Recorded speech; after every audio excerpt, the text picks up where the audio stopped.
Entonces, en este momento solo quiero resumir lo que tenemos aquí en página 9. Es un resumen para rápidamente verlo, para que tengamos la misma perspectiva sobre lo que es el trasfondo del libro.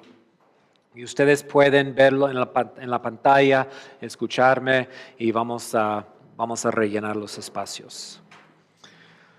Okay. Este libro de Tilman se llama La Teología del Nuevo Testamento. Está en español. Es un libro grande. Tiene capítulos sobre cada libro del Nuevo Testamento. Sumamente bueno.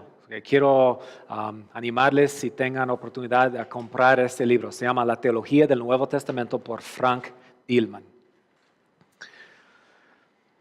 Número 1. Juan escribió a creyentes que estaban sufriendo bajo la pesada mano de la autoridad imperial romana.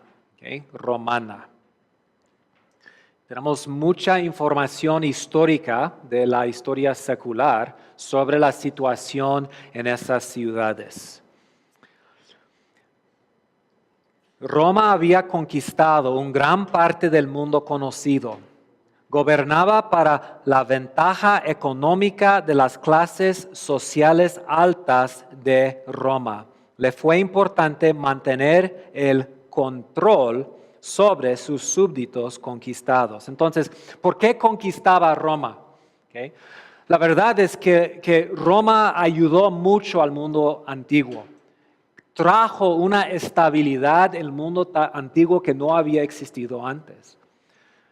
Por ejemplo, la justicia. Okay. Ustedes saben que en un país donde no hay justicia, donde no hay algo de ley que controla, que castiga a los malos, es pura ¿qué? Anarquía. Cuando vino Roma con su sistema de leyes, de juicios, estableció estabilidad en el mundo antiguo. Además, las carreteras que pusieron, los caminos que establecieron, proveyó oportunidad para el transporte de materiales, de bienes, el comercio, enriqueció a las naciones que había conquistado. Pero Roma no conquistó para ayudar al mundo. ¿Quién estaba recibiendo la mayor ventaja de la conquista de Roma? Pues no los ciudadanos romanos, sino la gente rica en Roma. ¿Okay? Entonces voy a tratar de evitar usar muchas ilustraciones de nuestro día, pero los Estados Unidos atacó a Irak para ayudar a la gente de Irak, ¿verdad? Y creo que eso fue un propósito. Pero sabemos que había motivaciones ahí, como ¿qué? El petróleo, ¿verdad? O sea, no podemos decir que tenían motivaciones puras. Hay gente que están recibiendo pues dinero, ventaja económica de esas cosas. Entonces, así fue en Roma. Número 3. Y tenían que mantenerlo, o sea, tenían temor de perder esa ventaja. Entonces, número 3, para mantener su posición de poder sobre los pueblos súbditos, Roma usó 3 cosas muy importantes. ¿Cómo podían mantener el control sobre tantos países, tantos pueblos, un imperio enorme? ¿Okay? Primero, la fuerza militar, muy famoso Roma por su ejército. Entonces enviaron a sus soldados a todo el imperio y su presencia allí, como en Judea, en Jerusalén, proveyó estabilidad controlando los pueblos. También la influencia religiosa y también la seducción económica. O sea, dieron, por ejemplo, ventaja económica a los países, a los pueblos que se sometieron a Roma. Venía ventaja para ellos. Si ustedes se someten a nosotros, vamos a hacer negocios como ustedes. Ustedes mismos se van a enriquecer si se someten a nosotros. Pero quiero enfatizar la influencia romana. Históricamente, la religión se ha usado como una forma de control. Eso siempre ha pasado. Cuando los españoles, los de Europa, conquistaron a Latinoamérica, ¿qué introducieron? Catolicismo. ¿Por qué?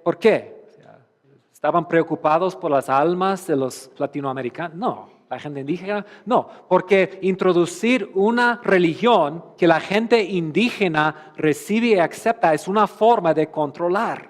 ¿Okay? Entonces es lo que hizo Roma, muy inteligentes.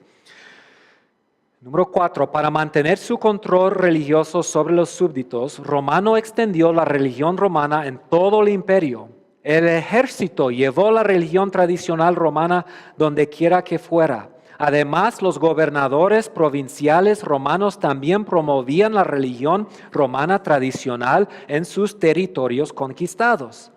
Entonces, una manera de medir el nivel de sumisión de los pueblos era observar cómo recibieron o rechazaron, ¿qué? Las religiones romanas. Si tienes un pueblo que está rechazando la religión que el imperio se ha introducido, es una indicación que es un pueblo rebelde, una manera de controlar y medir su control. Número 5. Además, ellos introdujeron cambios en las costumbres religiosas de los pueblos conquistados. Introdujeron días de fiesta, días religiosas. Y otra vez, la observación o participación en estos nuevos costumbres era una manera de controlar y medir la sumisión de los pueblos a la religión romana. Número 6, muy importante, un cambio que Roma introdujo. Roma deificó, o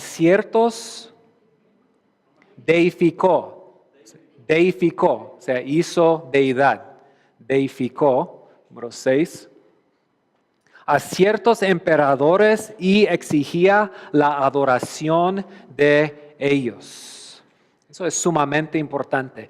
¿Cómo podemos asegurarnos que la gente de esos pueblos van a mantenerse sometidos al imperio romano? Bueno, vamos a poner a nuestros propios emperadores como dioses, hacerles entender que ellos son dioses, hacerles someterse a nuestros dioses, tener temor de esos dioses, y así podemos controlarlos. O sea, si la Iglesia Católica Romana y los españoles pueden introducir la adoración de los santos, y convencer a la población indígena que esos santos tienen poder sobre sus cosechas, sobre sus bienes materiales, sobre su salud, así podemos, de una forma, controlarlos. Y es exactamente lo que hicieron.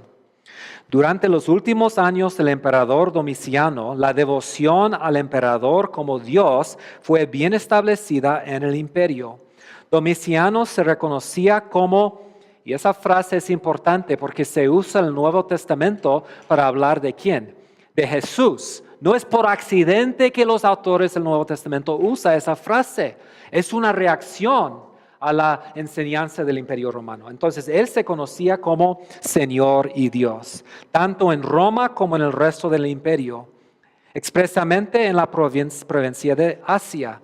Se construyeron templos de adoración a Domiciano donde durante su reino en Éfeso y en la Odisea. Monedos del mismo periodo también confirman su interés en promover la idea de su deidad. Y otra vez, si una ciudad tan importante como Éfeso aceptaría a Domiciano como un dios, o sea, realmente en su corazón, creyendo que es un dios, adorando a Domiciano como dios, Domiciano no va a tener ningún problema con la gente de esa ciudad. Los tiene bajo su dedo. Número 7. Roma también promovió el culto dedicado a Roma. La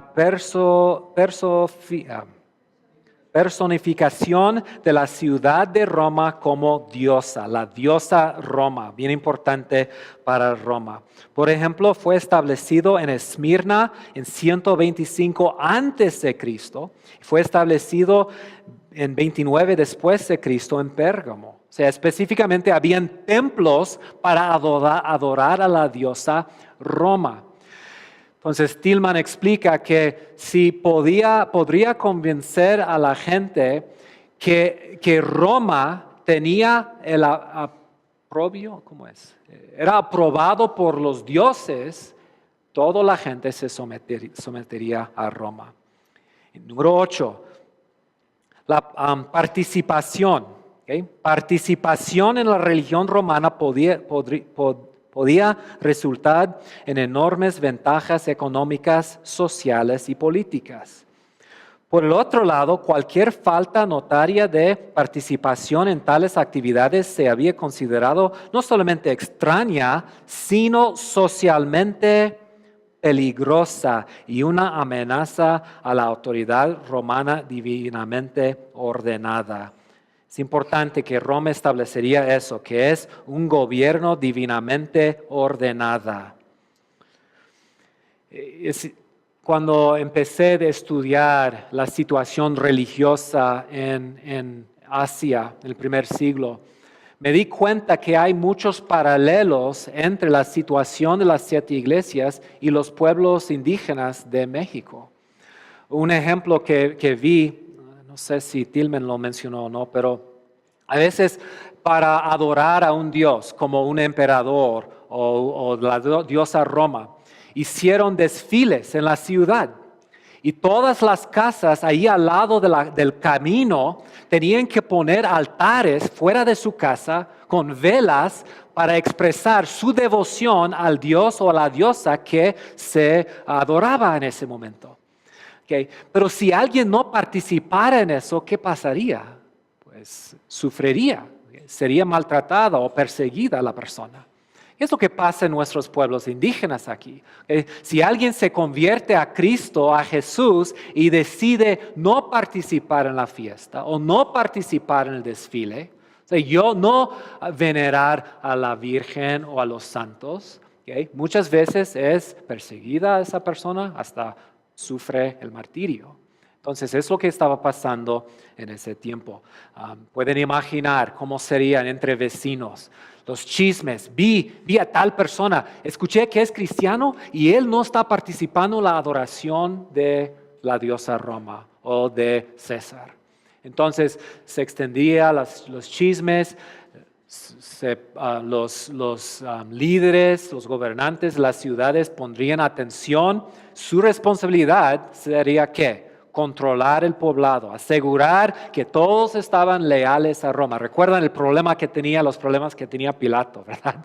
O sea, un hombre con un pueblo, una gente bien difícil, los judíos, siempre tratando de calmarlos y controlarlos. ¿Por qué? ¿Qué perdería él si ellos se levantaran contra Roma? Pues por lo menos su posición, más probable su propia vida. Entonces era importante que ellos controlaban a la gente y la religión era una manera importante de controlar a la gente. Número 9. Juan escribió su libro para beneficio de los de la provincia romana de Asia que estaban sufriendo persecución probablemente durante el reino de Domiciano. Los mensajes que Juan recibe de Jesús para las 7 iglesias revelan la dificultad de vivir fielmente en esa compleja situación religiosa y cultural. Y especialmente en los 7 mensajes de capítulos 2 y 3. Pueden ver los retos que enfrentaban, falsa doctrina, tentación sexual, o sea, retos que Juan vio como peligros para el pueblo de Dios. Los mensajes que Juan recibe de Jesús para las 7 iglesias revelan la dificultad de vivir fielmente en esta compleja situación religiosa y cultural. Algunos creyentes de las 7 iglesias se habían mantenido fiel a Cristo. Otros se inclinaban más a ser acómodos con la cultura prevaleciente. Esa tentación de hacer acómodos hubiera sido enorme. Y es algo que he visto en los pueblos. Recuerdo que fui a un pueblo chatino en el sur y conocí a un hermano que había salido de su propio pueblo porque había sido perseguido. Él y su familia habían sido corridos de su pueblo por tener servicios en su casa. Y los líderes entraron, los golpearon y los corrieron, mataron sus animales, etc. Pero él me dijo que cuando recibió el evangelio en Salina Cruz hace muchos años, regresó a su pueblo y empezó a predicar el evangelio a sus vecinos y a sus amigos y se hizo una congregación. Y aquí así es como él me lo describió. Él dijo, cuando comenzó la persecución, todos los hermanos regresaron a los ídolos. Así lo puso. ¿Qué es la idea? Cuando entró la persecución, la tentación de hacer acomodos. Bueno, está bien en este caso. O sea, puedo poner la vela, ¿verdad? Puedo cuidar el santo. Puedo participar. Entonces, esa persecución y esa presión hubiera sido enorme. Entonces, Juan está escribiendo, como he dicho, un libro sumamente pastoral a personas que están sufriendo. Y el mensaje es muy parecido al mensaje de Hebreos, de Primera de Pedro. Gente que está sufriendo y el mensaje es, hay que mantenerse fiel. Hay que seguir fiel a Jesucristo en medio de la persecución. Número 12, a pesar de toda su dificultad en otros sentidos, el mensaje básico del libro para sus destinarios originales parece ser bastante claro. Y eso es mi proposición, que el mensaje principal, aunque los detalles son difíciles, el mensaje principal es claro. Los que hacen acomodos con el autoritarismo brutal de las políticas religiosas y militares de Roma participarán en su suerte, en la suerte de la prostituta de destrucción eterna en el lago de fuego. Los que permanecen fieles a Jesús a pesar del intenso sufrimiento que las criaturas rebeldes a Dios pueden amontonarles encima, vivirán en paz eterna, disfrutando y adorando a Dios. Juan expresa este mensaje mediante una visión cargada de símbolos que abarca la segunda y tercera secciones principales del libro. ¿Ok? Bien. Espero que, aunque pasamos por eso rápidamente, que tengan un entendimiento, algo claro de la situación. ¿Okay? El deseo de Roma de controlar a los pueblos por promover su religión, la presión de participar en la religión pagana de su día y la necesidad de mantenerse fiel a Jesucristo.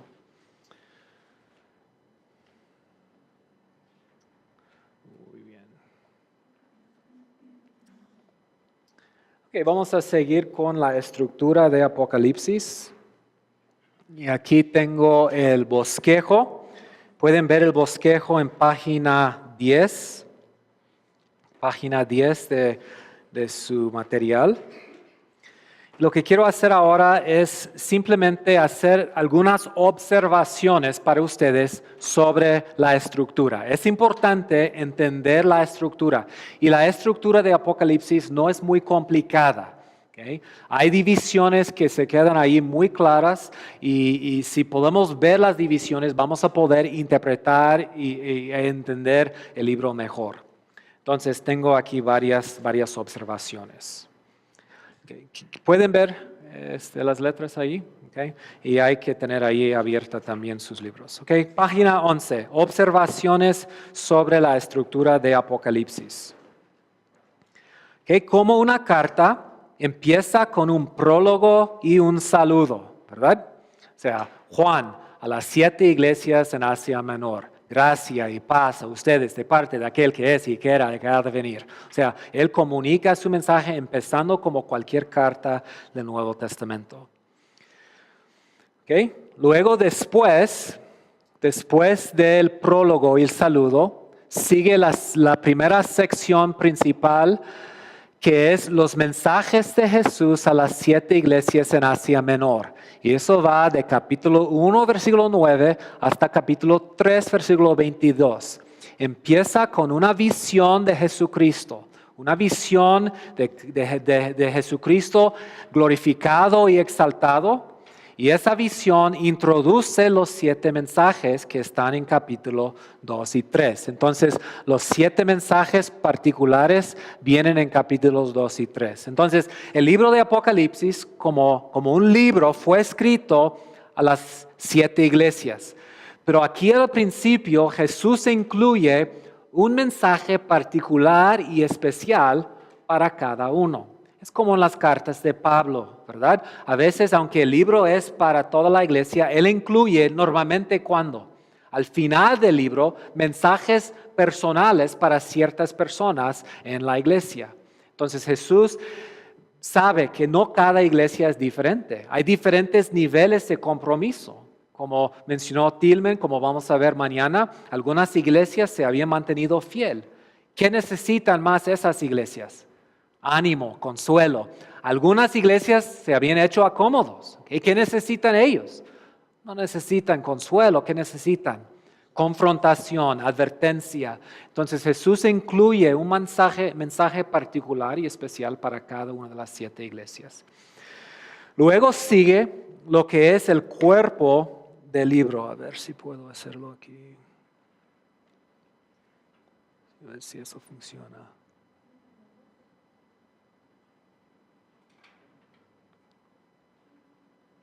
Okay.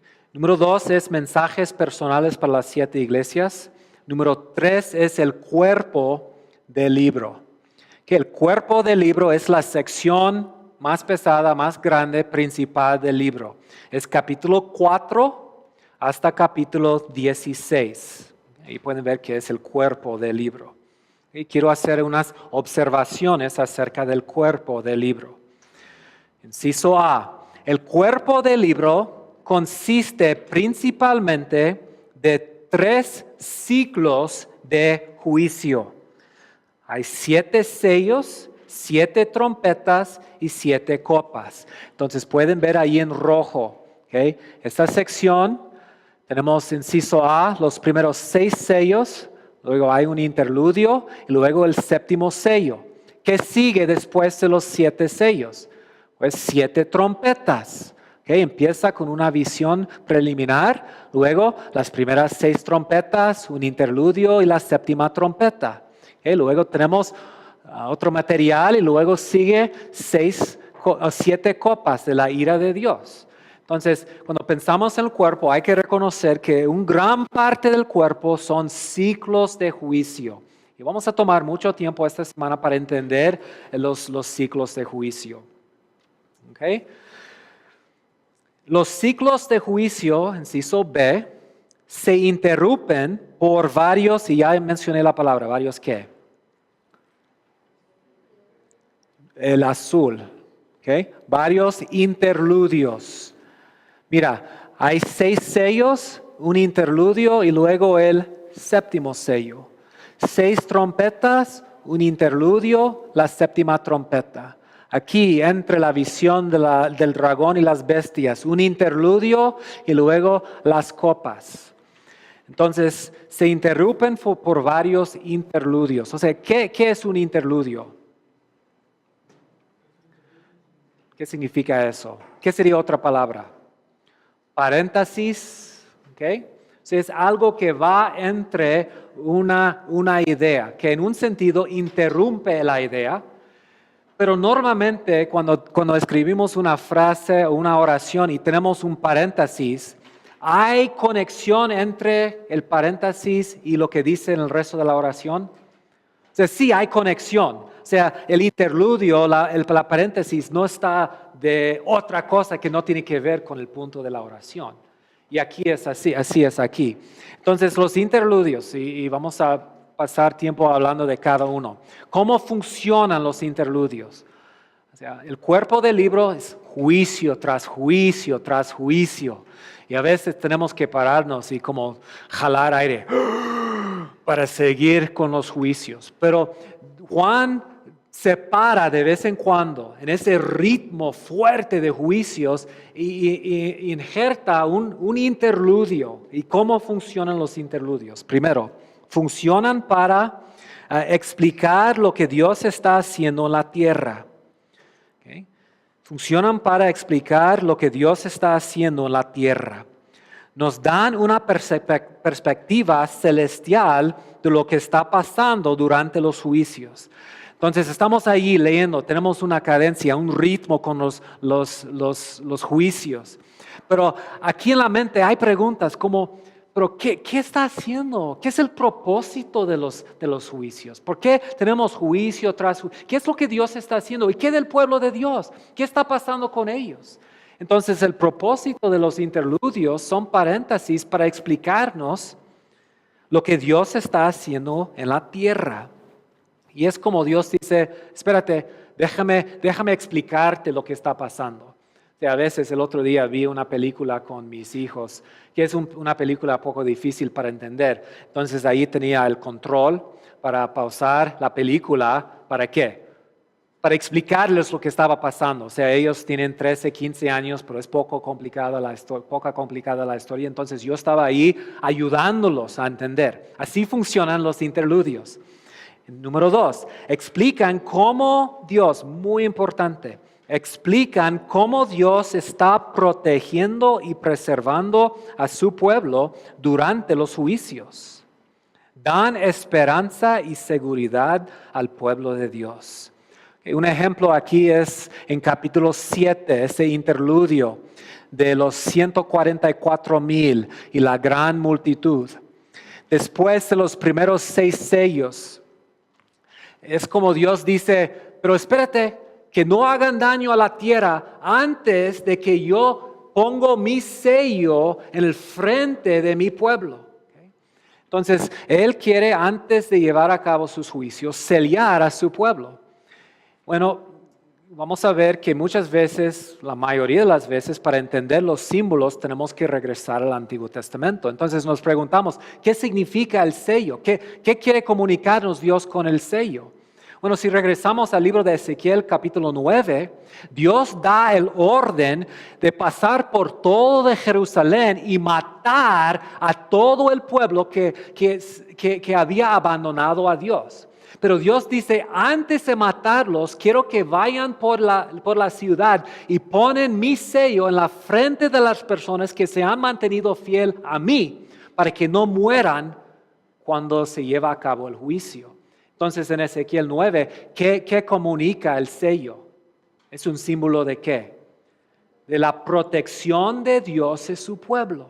Entonces en capítulo 7 tenemos la visión del pueblo de Dios, simbolizado por 144,000, un remanente judío. Y Dios está comunicando, en medio del juicio yo los voy a proteger. Ustedes tienen mi sello, han sido marcados como míos, mi propiedad y mi pueblo.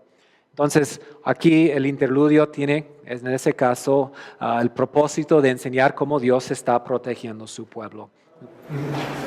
Por ahí por los sellos también lo interpretamos como el sello del Espíritu Santo en nosotros, en nuestros tiempos.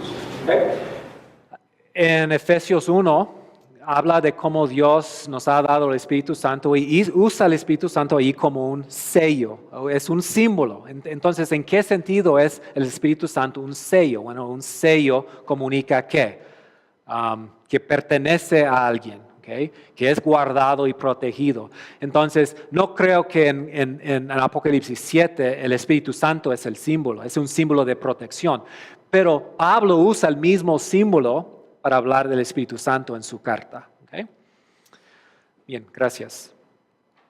Número 3, describen la identidad y el carácter distinto de los santos del pueblo de Dios. En medio de los juicios, ¿qué es lo que va a distinguir al pueblo de Dios? Y esos interludios describen el pueblo de Dios como gente pura y santa. ¿Ok? Punto C, inciso C. Bien importante para entender Apocalipsis. Quizá una de las cosas más importantes que voy a decir en esta sección.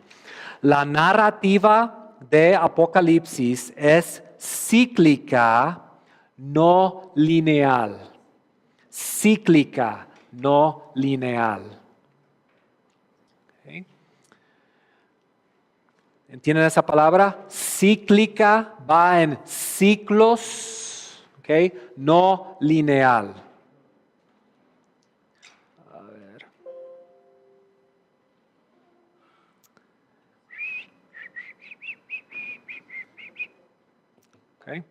es cíclica. ¿Okay? ¿A qué me refiero cuando hablo de lineal? ¿Okay?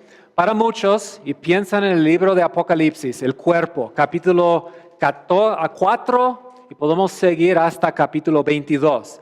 Y ellos lo ven como una narrativa lineal. ¿Okay? Lo que pasa más temprano en el libro, las visiones que reciben más tempranas, son cosas que van a pasar más temprano. ¿Okay? Entonces, pensando en los ciclos de juicios, tenemos los sellos. Según ellos, si tenemos una línea de tiempo, los sellos van a pasar aquí, así, 1 al 7.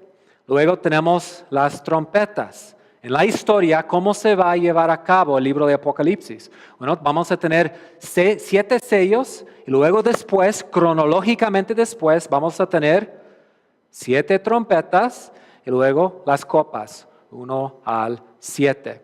Entonces, ellos ven el libro como nosotros leeríamos el libro de Primera de Samuel. O sea, leyendo el libro de Primera de Samuel, ¿quién vino primero?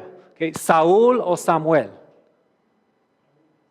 Pues Samuel, ¿verdad? Samuel es el profeta que estableció a Saúl como rey. Y luego viene David. Entonces entendemos en los libros históricos o en los evangelios muchas veces, aunque no siempre con los evangelios, cuando tienes narración histórica hay una cronología. Que aquí mi punto es que no tenemos en Apocalipsis una cronología. Lo que tenemos son ciclos y es algo muy común en los libros proféticos. Si han leído Jeremías o Isaías o Ezequiel, o sea, ellos repiten los mismos temas a través del libro. O sea, llegas vez tras vez al mismo tema, pero lo mira de una perspectiva diferente. Entonces no puedes leer, por ejemplo, el libro de Isaías y pensar lo que pasa en capítulo 1, históricamente se va a pasar antes de lo que pasa en capítulo 20. Puede ser que 20 es un regreso al principio. Entonces, déjame darles unos ejemplos aquí. Voy a regresar al PowerPoint.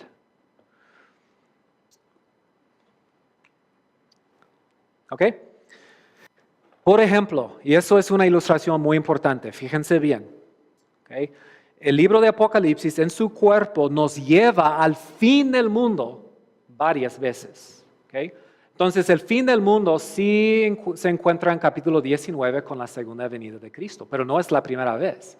De hecho, hemos llegado al fin del mundo en capítulo 6, capítulo 11, capítulo 14, capítulo 16 y 17 y 18 y 19. Entonces, estamos regresando como un ciclo. Por ejemplo, inciso A, el sexto sello. ¿Cuándo ocurre el sexto sello? ¿Okay? En capítulo 6. El sexto sello narra el gran día final, el gran día del Señor. En este sello el sol se oscurece, las estrellas caen, se destruye todo el mundo. O sea, ese sello nos lleva al final del mundo. En capítulo 11 tenemos las trompetas. ¿Qué dice aquí? La séptima trompeta. ¿Qué dice? El fin. ¿Sabes lo que dice capítulo 11, versículos 14 al 19? Los reinos de este mundo han venido a ser el reino de nuestro Dios y de su Mesías, y Él reinará por los siglos de los siglos. Eso nos lleva al final del mundo y luego describe la destrucción de todo el universo. ¿Okay? Capítulo 14 describe la gran cosecha que pasará cuando regresa Jesús. Va a cosechar la tierra, 2 cosechas, uno de los injustos y una cosecha de los justos. ¿Qué está describiendo? El final del mundo. ¿Okay? Inciso D, la sexta copa. ¿Okay? Ya llegando a las copas, capítulo 16. La sexta copa narra la gran batalla final del día del Señor, el día de Armagedón. ¿Okay? La gran batalla final.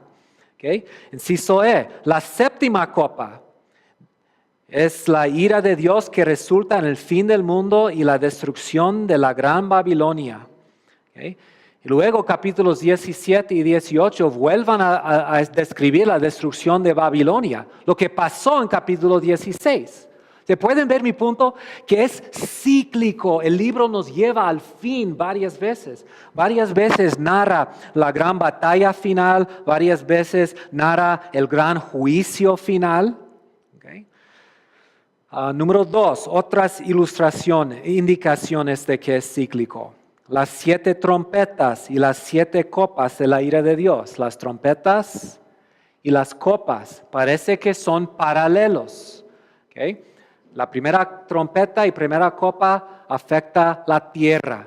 Segunda de los dos afecta el mar. Tercera de los dos afecta los ríos. Cuarta de los dos afecta el sol. O sea, parece que son paralelos, describiendo las mismas cosas de perspectivas diferentes. Y, muy interesante, la narrativa de capítulo 12, ¿cómo empieza capítulo 12?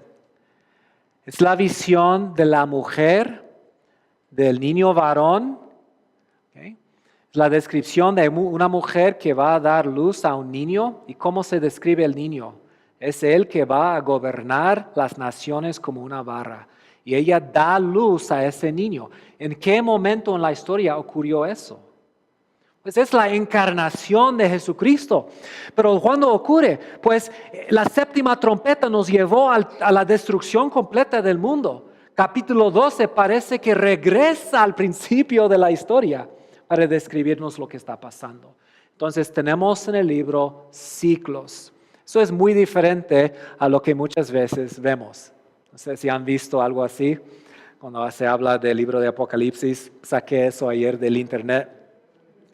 Es según el autor, la persona que hizo eso, no se puede ver claramente, pero es una descripción cronológica súper precisa de los últimos 7 años del mundo. ¿Okay? De los últimos 7 años del mundo. Y lo que hace es que toma el libro de Apocalipsis y dice, aquí está el libro de Apocalipsis y aquí están los 7 últimos años. Nos da una descripción lineal, cronológica del fin del mundo. Y mi punto simplemente no es burlarme de eso, no estoy burlando, ¿okay? No estoy de acuerdo, pero no me estoy burlando. Mi punto es decir, una perspectiva muy común es ver el libro como una cronología que solamente habla del futuro. Y ya hemos visto, esos dos son malos. ¿Okay? Apocalipsis fue aplicable para las 7 iglesias en su tiempo. Habló de su propia situación en el primer siglo. Además, no es cronológico así, es cíclico. ¿Okay? Me explico lo que quiero decir cuando digo no es lineal, sino cíclico. ¿Okay? Si estudias la historia, o sea, en la universidad, van a darles filosofías de la historia. Hay filosofías de la historia que son cíclicas, que son más o menos evolucionalistas, que creen que la historia son ciclos, que se repiten. No hay nada de control, no hay una meta en la historia. Los cristianos dirían, no, la historia del mundo, no Apocalipsis, sino la historia del mundo es lineal, que se está moviendo hacia una meta y que Dios está controlando todo. Entonces, para estudiar la historia es importante entender si estamos hablando de ciclos o de algo cronológica lineal. En este caso, en Apocalipsis, son ciclos y es importante reconocer esto. Okay, casi estamos listos para el descanso. Número 3. Esto es bien importante para entender el libro de Apocalipsis. Juan narra, fíjense bien, Juan narra lo que ve en sus visiones en el orden que las ve, no en el orden cronológico de lo que ocurrirán en la historia. ¿Qué está describiendo Juan? Lo que él ve en una visión. Entonces, el fin del mundo en capítulo 11 no ocurre antes de la encarnación de Jesucristo. Pero en Apocalipsis, ¿por qué viene la encarnación después del fin del mundo? Es el orden en que Juan recibió su visión. O sea, no es el orden en el cual será cumplidas las cosas. Okay, eso es mi punto. Entonces, cuando Juan dice algo como, y después de eso vi, el punto no es, después de eso va a ocurrir tal cosa. No, simplemente está diciendo, después de la visión de la primera bestia, vi la visión de la segunda bestia. Okay. Eso es el punto. Está contando, narrando lo que él está viendo. Inciso D. El cuerpo de Apocalipsis se divide en dos secciones principales. Pueden ver en el bosquejo las dos secciones principales. Inciso A es capítulos ¿qué? 4 al 11. Entonces el cuerpo es capítulo 4 al 16. La primera sección de los dos es 4 al 11. La segunda sección es 12 al 16. Ese cuerpo se divide en dos partes. Y aquí es muy importante entender que las dos secciones tienen su mensaje particular. Repiten los mismos eventos, hablan del mismo tiempo, pero de una perspectiva diferente para enfatizar cosas diferentes. Voy a leer los puntos aquí. Número 1. Las dos secciones narran el mismo periodo de tiempo, pero de perspectivas diferentes. 4 al 11 empieza con una visión del trono de Dios. 12 al 16, el trono de Dios por un lado. 12 al 16 empieza con una visión de la falsa trinidad del dragón y las dos bestias. Uno empieza con una visión de Dios, el otro con el dragón y sus dos bestias, la falsa trinidad. Número 3. 4 al 11 enfoca en la soberanía y majestad de Dios en su juicio sobre las naciones. La segunda mitad, 12 al 16, se enfoca en el poder y maldad del dragón y de la bestia en su engaño de las naciones. 4 al 11 desarrolla el carácter de Dios. 12 al 16 desarrolla el carácter de la falsa trinidad. 4 al 11 enfoca en la protección de Dios de su pueblo. 12 al 16 se enfoca en la persecución del dragón y de la bestia del pueblo de Dios. O sea, el primero es protección del pueblo de Dios. Segundo es ¿qué? Persecución del pueblo de Dios. Número 6, 4 al 11 enfoca en la adoración correcta de Dios. 12 al 16 se enfoca en los atentos del dragón y de la bestia de conseguir la adoración de las naciones, la adoración que Dios merece. Entonces pueden ver cómo las dos secciones, ¿cómo describirías tú o uno de ustedes la diferencia entre la primera y la segunda sección, según lo que he dicho? La primera sección enfatiza ¿qué? ¿O quién?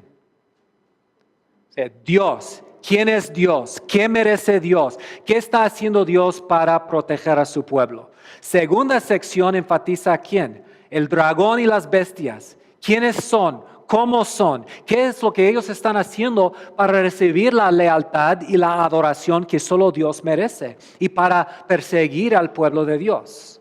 Entonces, dos secciones con dos énfasis distintas. Y eso nos lleva a la última sección principal, número 3. Resolución y conclusión, las dos ciudades. La última sección del libro, 17 al 22, nos da una perspectiva más amplia y completa del juicio final y del establecimiento del reino de Dios. Y eso es muy bonito y muy interesante.